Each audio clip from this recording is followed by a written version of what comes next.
नमो नमः। मैं doctor दिव्येश्वर Shastri Divyavani संस्कृतम channel में आपका हार्दिक स्वागत करता हूँ। छात्र छात्राओं, आज मैं एक महत्वपूर्ण जानकारी देने जा रहा हूँ।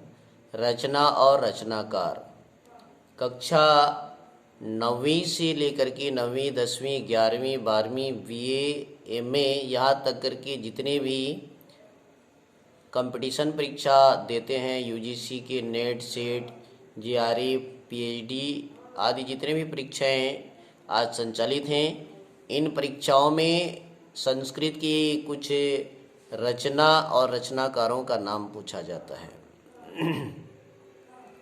इस विषय को लेकर के आज मैं आपके सामने में उपस्थित हूँ। आइए हम जानते हैं कुछ रचना और रचनाकारों को।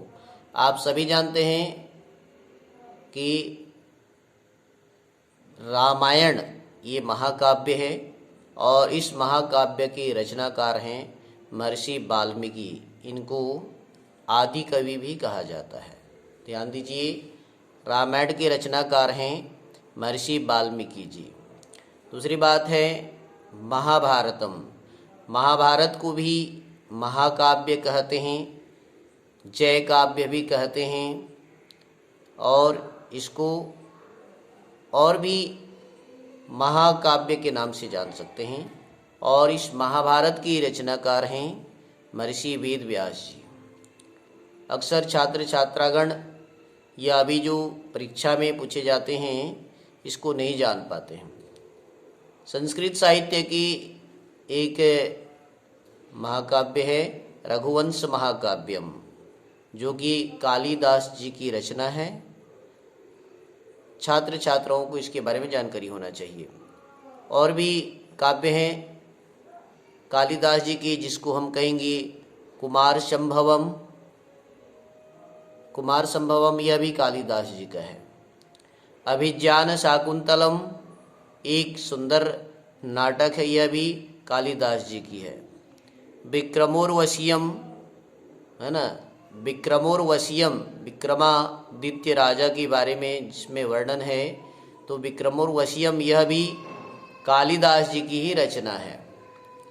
मेघदूतम और ऋतुसंहारम ये दो ऐसे हैं जिनको खंड काव्य कहते हैं और ये दोनों भी कालिदास जी की रचना है। ध्यान दीजिए, मेघदूतम और ऋतुसंहारम ये कालिदास जी की रचना है। एक है किरातार्जुनीयम, ये कवि भारवी जी की रचना है। किरातार्जुनीयम जो है ना, भारवी जी की रचना है। भारवी की जो उक्ति है बहुत ही प्रसिद्ध है, भारवी अर्थ गौरवम। अर्थ गौरव, अर्थ प्रधानता भारवी जी की काव्यों में देखने के लिए मिलता है। और उपमा कालिदासस्य, कालिदास के ग्रंथों में उपमा को देखने के लिए मिलेगा। उपमा प्रधान यदि कोई काव्य है तो वो कालिदास जी के काव्य हैं, जिसमें अभिज्ञान शाकुंतलम, कुमार संभवम, विक्रमोर्वशीयम, रघुवंशम आदि में उन्होंने उपमा का बहुत ज़्यादा प्रयोग किया है। एक और आपको बताऊं, काव्यादर्श एक है ना काव्य है, काव्यादर्श। यह महाकवि दंडी जी की रचना है। काव्यादर्श का रचना महाकवि दंडी जी ने किया है, इसके बारे में आप जान सकते हैं। एक और काव्य बताऊं मैं आपको, 10 कुमार चरितम, ये भी आचार्य या महाकवि दंडी जी की रचना है।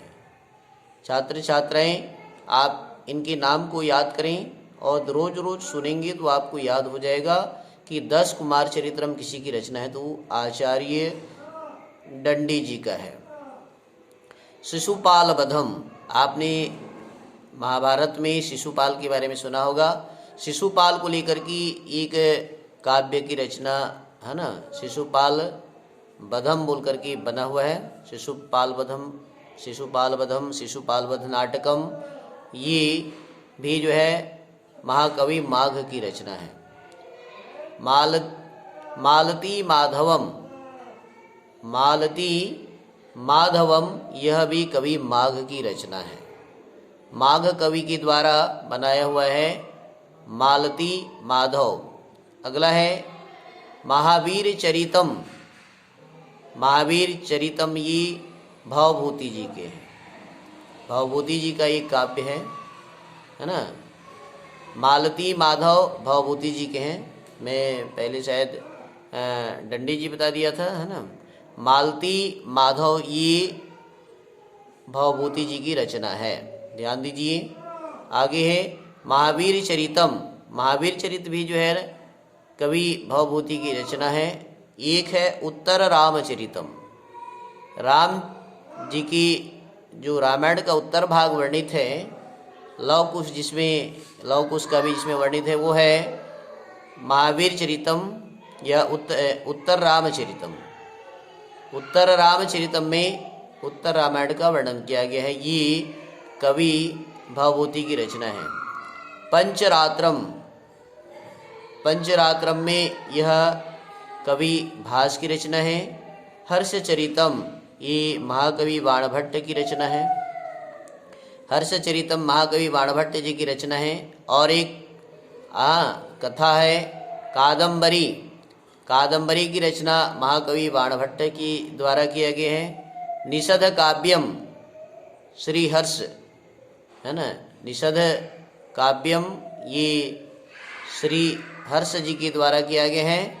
रामचरित मानसम ये आप सभी जानते हैं, गांव गांव में प्रचलित है, तुलसीदास जी की रचना है।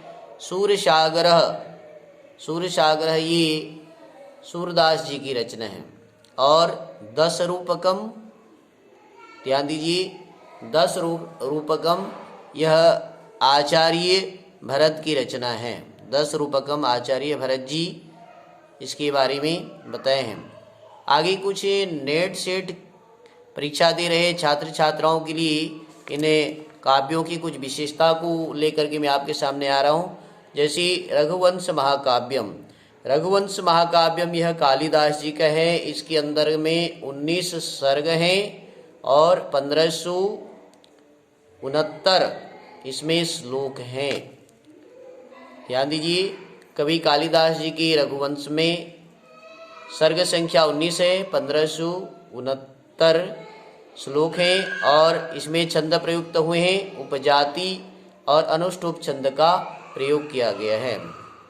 इसी बात ही कुमार संभवम यह कालिदास जी का है। इसमें 17 सर्ग हैं और इसमें अनुष्टुप छंद का प्रयोग किया गया है। बुद्ध चरितम महाकवि अश्वघोष जी का रचना है। बुद्ध चरितम इसमें 28 सर्ग हैं। ध्यान दें, नेट सेट में ये बात पूछी जाती है। बुद्ध चरितम अश्वघोष जी के द्वारा 28 सर्ग है और इस काव्य में बुद्ध चरितम में अनुष्टुप छंद का प्रयोग देखा गया है, प्रयोग है। एक है सौंदरनंद। सौंदरनंद ये अश्वघोष की रचना है। इसमें 18 सर्ग हैं और ये भी अनुष्टुप छंद में प्रयोग हुआ है। इस काव्य में भी सौंदरनंद में है ना अनुष्टुप छंद है और 18 सर्ग है। किरातार्जुनियम। किरातार्जुनियम जैसे कि अभी मैं बता रहा था, ये महाकवि भारवी जी की रचना है। 18 सर्ग है और 1030 इसके अंदर में श्लोक हैं। इसके अंदर में वंशस्थ और मालिनी छंद हैं। ध्यान दीजिए, जो नेट परीक्षा दिला रहे हैं, सेट दिला रहे हैं, JRF दिला रहे हैं, उनके लिए है ये, है ना। किरातार्जुनियम भारवी की रचना 18 सर्ग, श्लोक संख्या है ना, श्लोक संख्या है 1030। वंशस्थ और मालिनी छंद का प्रयोग। शिशुपाल वधम जैसे कि बताया मैं अभी, ये महाकवि माघ की रचना है। इसके अंदर में 20 सर्ग हैं और 1650 अर्थात 1650 इसमें श्लोक हैं। वंशस्थ उपजाति अनुष्टुप वसंत तिलिका। शिशुपाल वध में वसंत तिलका छंद का प्रयोग है, अनुष्टुप छंद का भी प्रयोग है, वंशस्थ का भी प्रयोग है, उपजाति छंद का भी प्रयोग है। नैषधीय चरितम ये श्रीहर्ष की द्वारा रचित है, जिसको निषद काव्य भी कहते हैं।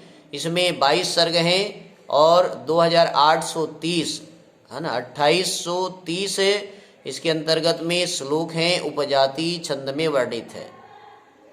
ये काव्य नैषधीय चरितम उपजाति छंद में है। आगे आपको एक और बताऊं, रावण वध, भट्टी काव्यम कहते हैं रावण वध।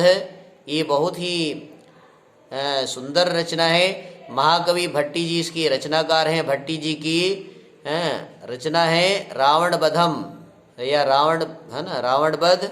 इसमें 22 सर्ग हैं और 1624 इसकी श्लोक हैं। इसमें भी अनुष्टुप छंद है, उपजाति है, आर्य है और पुष्पिताम्रा छंदों का प्रयोग किया गया है।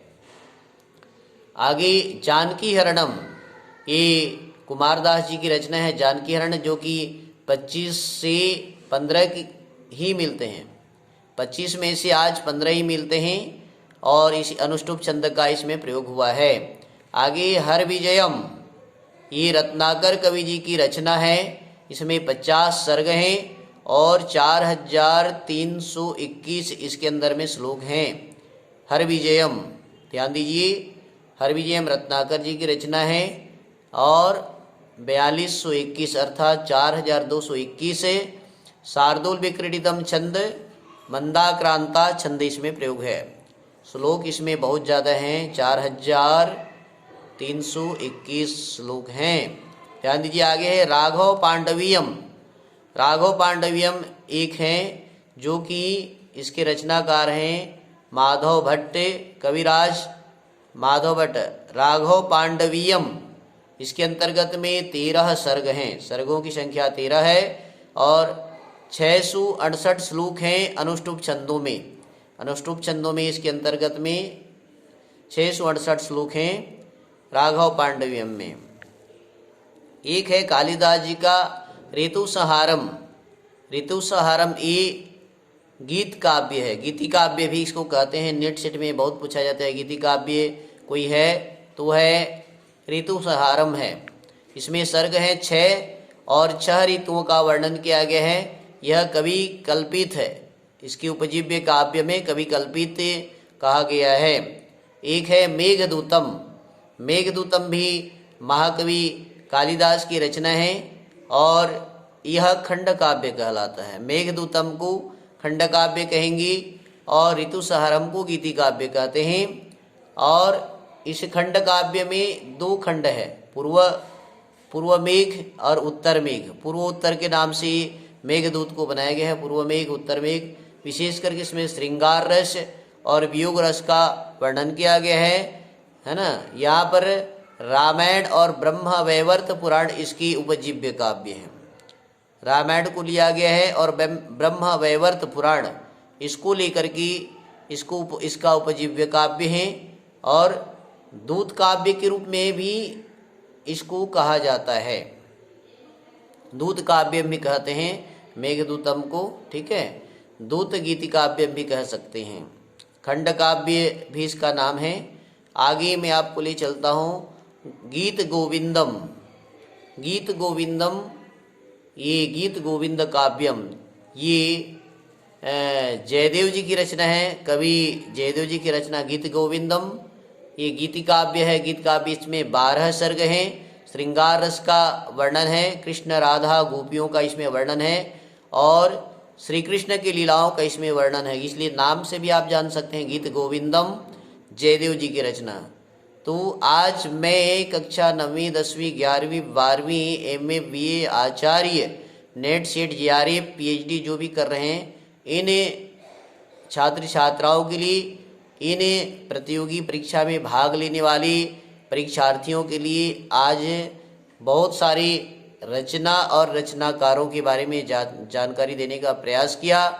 छात्र छात्राओं, दिव्यवाणी संस्कृतम हम सब के लिए एक सहयोगी चैनल है। आप इसको लाइक कीजिए, सब्सक्राइब कीजिए, बार बार इसको चलाएं, सुने, जिससे आपको कंठस्थ हो जाएगा, याद हो जाएगा।